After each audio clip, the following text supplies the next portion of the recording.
ఇక అలా చాలా వరకు సినిమా ఆడిషన్స్కి వెళ్ళిన ప్రసాద్కి యాక్టింగ్లో ఎటువంటి ఎక్స్పీరియన్స్ లేని కారణంగా ఎక్కడ ఇతన్ని సెలెక్ట్ చేయలేదు.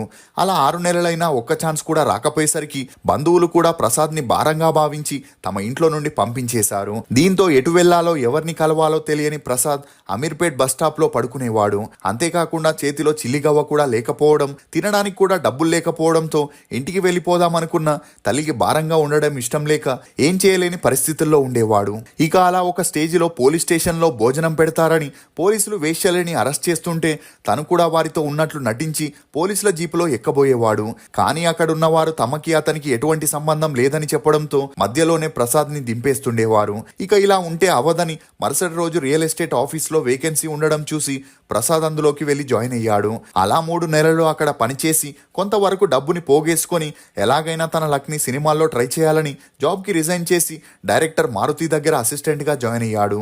ఇక అలా ఆ తర్వాత కొంతమంది డైరెక్టర్స్ దగ్గర అసిస్టెంట్ డైరెక్టర్గా, స్క్రిప్ట్ రైటర్గా పనిచేస్తూ కొంతవరకు ఎక్స్పీరియన్స్ని తెచ్చుకున్నాడు.